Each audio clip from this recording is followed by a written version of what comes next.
Sharon Osbourne, you're watching this, Sharon. Are you feeling the way I am about this? Yeah, I mean, at certain times, you know, you can't help but cry, and it's just unbelievable how it has united our country. I can remember people telling me when I was younger that during the war, everybody was so united, and people would do things for each other, take care of each other. And when I was in the line this week, waiting with people just waiting to go, you know, in and pay their respects to the Queen, it was amazing, the feeling of they're so united, so much love for each other. And the people from all over the world, from South America, Australia, New Zealand, that had flown in for this occasion, and, you know, to pay their respects to this, you know, amazing monarch. And it's just unbelievable. Just passing the Royal Albert Hall. Just jump in, Sharon. Just passing the Royal Albert Hall, where, of course, the Queen will have attended so many events over the years.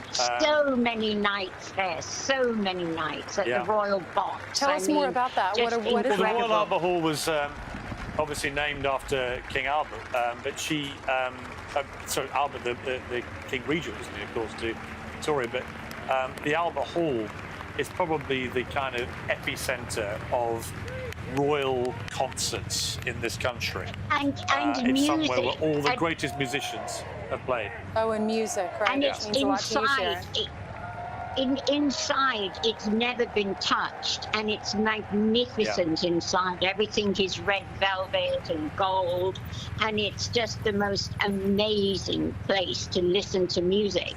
And, you know, been there so many times, and the first thing you look at the Royal Box, is there anybody in there, you know, from the royal family?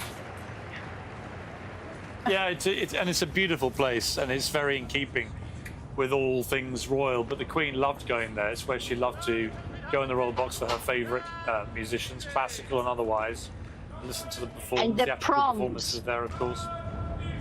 And the last night, it was interesting, you know, Sharon, because they actually cancelled the last night of the proms. It was supposed to be the Friday and Saturday immediately after her death, and they cancelled it. And I thought that was a great shame, because the last night of the proms at the Royal Albert Hall is a great festival of the kind of music and the kind of that she things loved. that represent the country that the Queen loved, that she loved. Explain what the proms is. The last time of the proms is a 2 or 3 day festival of classical music, but huge crowds all clutching Union Jacks, and they sing great anthems like Land of Hope and Glory, the national anthem. All these great songs are great classical performances, and they cancelled it out of respect for the Queen. And like a lot of people who cancel things out of respect for the Queen, I wondered who they were really respecting, because I couldn't think of a better way, actually, to respect the Queen than to have the last night of the proms belting out Land of Hope and Glory. So I thought it was a bit of a mistake by the organisers. It would have been a perfect way to say goodbye. Sharon, I hope they do it another in time. our country, it's something you do at the end of high school. I know, that's what I was thinking. In a bad tuxedo. So I just wanted you to clarify that they were not holding the high school proms this there. This has nothing to do with proms. We have to make sure that we're translating. No. Sharon, you did live in California. I know you're in London right now. I don't know if you've moved yet, but we wanted to get your reaction about Harry and Meghan and writing the tell-all book and speaking with Oprah there in California. What are your thoughts about this, being a Brit? You know, I get very sad.